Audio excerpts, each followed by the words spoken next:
Hello friend, I hope आप सब अच्छे होंगे। तो आज हम लोग पार्ट ऑफ स्पीच का सेकेंड प्रोनाउन के बारे में जानेंगे। तो प्रोनाउन का पहले डिफिनेशन देखते हैं। तो a pronoun is a word used instead of a noun. Pronoun वह शब्द है जो किसी नाउन के बदले प्रयुक्त होता है।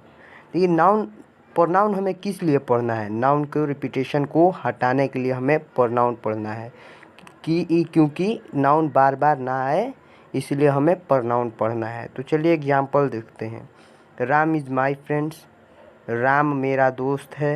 He reads in my class, वह मेरी कक्षा में पढ़ता है। ही इज एब्सेंट टुडे, वह आज अनुपस्थित है। बिकॉज ही इज़ इल, क्योंकि वह बीमार है। टाइप्स ऑफ प्रोनाउन, फर्स्ट है पर्सनल प्रोनाउन।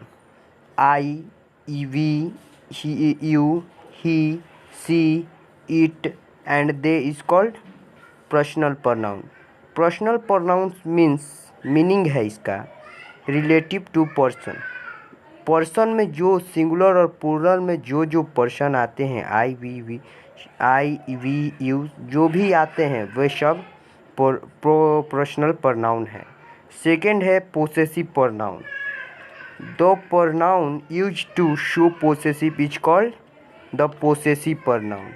ठीक है, तो पोसेसिव प्रोनाउन का यह मतलब है जिस प्रोनाउन का प्रयोग अधिकार दिखाने के लिए किया जाता है उसे पोसेसिव प्रोनाउन कहते हैं।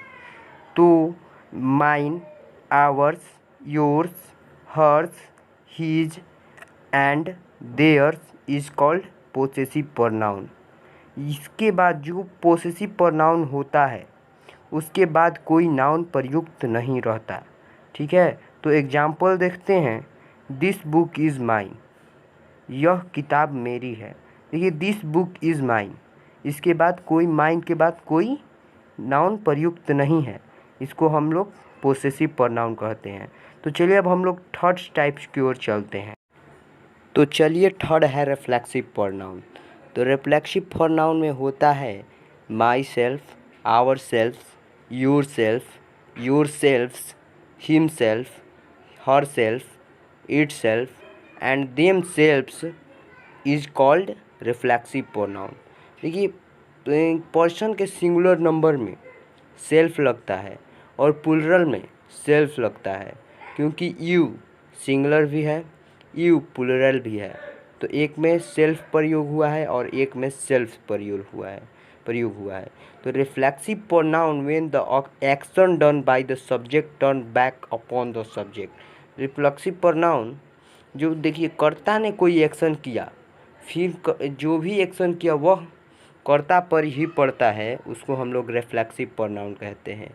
एग्जाम्पल है आई हर्ट माई सेल्फ, मैंने अपने आप को चोट पहुंचाई। मैंने अपने आप को, देखिए यह कर्ता कार्य करा और कर्ता पर ही पड़ा, इसे हम लोग रिफ्लेक्सिव प्रोनाउन कहेंगे। तो चलिए हमारा फोर्थ है एम्फेटिक प्रोनाउन। तो emphatic pronoun myself, ourself, yourself, yourself, himself, herself and themself is called emphatic pronoun. देखिए, आपको बताए थे कि माई सेल्फ सिंगुलर नंबर में सेल्फ और प्लूरल नंबर में सेल्फ। तो एम्फेटिक प्रोनाउन का अर्थ है कि देखिए, नाउन या प्रोनाउन पर जोर देने के लिए एम्फेटिक प्रोनाउन कहा जाता है। देखिए, ये क्या है, योर सेल्फ, माई सेल्फ, ये सब नाउन और प्रोनाउन पर जोर देने के लिए एम्फेटिक प्रोनाउन कहा जाता है। देखिए, हम आपको एग्जांपल देते हैं। I killed the tiger my self, मैंने खुद बाघ को मारा। मैंने खुद बाघ को मारा, यह नाउन और प्रोनाउन पर जोर दिया जा रहा है। मैंने खुद बाघ को मारा। हमारा फिफ्थ है डेमोस्ट्रेटिव प्रोनाउन। तो demonstrative pronoun the pronoun used to point out the object और objects to which it refer is called a demonstrative pronoun. जिस प्रोनाउन का प्रयोग वस्तुओं या व्यक्तियों को सूचित इंगित या निर्देशित करने के लिए किया जाता है। देखिए, जिस डेमोस्ट्रेटिव प्रोनाउन का प्रयोग किसी वस्तु को सूचित करने के लिए किया जाता है। This, that, this and those is called demonstrative pronoun.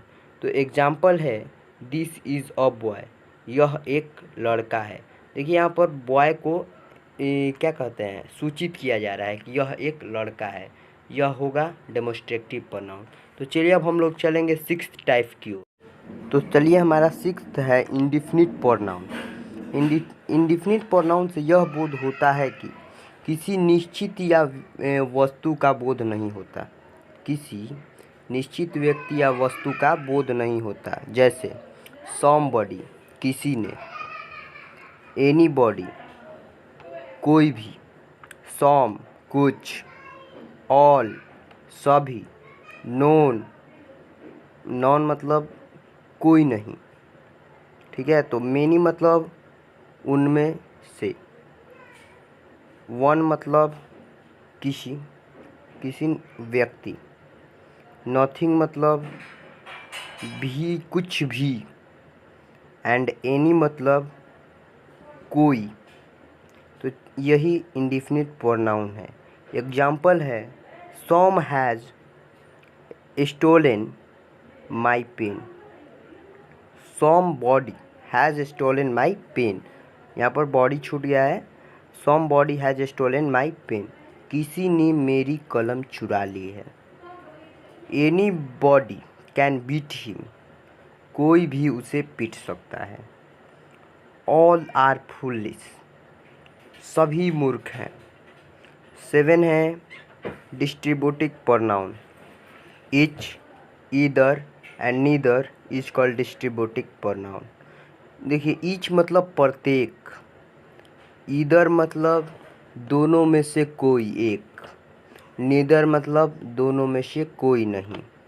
तो एग्जाम्पल है each of you is guilty, तुम में से प्रत्येक दोषी है।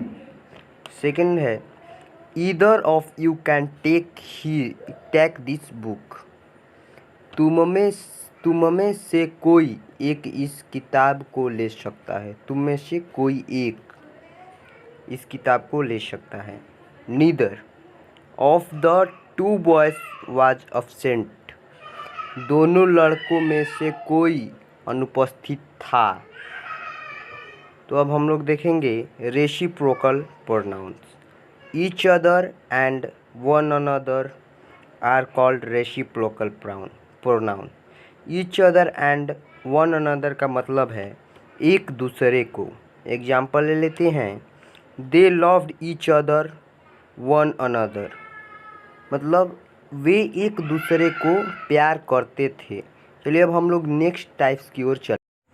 तो चलिए अब हमारा अगला टाइप है 9 number relative pronoun. Who, whom, whose, which, what and that are called relative pronoun. कि रिलेटिव प्रोनाउन से यह बोध होता है कि रिलेटिव प्रोनाउन वाक्य में अपने से पहले प्रयुक्त किसी नाउन प्रोनाउन के बदले आकर उस नाउन प्रोनाउन की पुनरुक्ति को रोकता है और उस नाउन प्रोनाउन का संबंध अपने से आगे आने वाले शब्द समूह में जोड़ता है। तो देखिए अब हम लोग इन एग्जाम्पल पे बात करेंगे। This is the book was given to me, यह वही किताब है जो मुझे दी गई थी। चलिए अब 10 नंबर है हमारा interrogative pronoun. The pronoun used for asking a question called interrogative pronoun. तो देखिए ये इंट्रोगेटिव प्रोनाउन क्वेश्चन करने के लिए यूज किया जाता है। तो who, whom, whose, which, what is called interrogative pronoun. देखिए तो एग्जाम्पल देख लेते हैं। व्हाट इज़ योर नेम, तुम्हारा नाम क्या है। ये क्वेश्चन पूछा जा रहा है, तुम्हारा नाम क्या है, यह इंट्रोगेटिव प्रोनाउन है।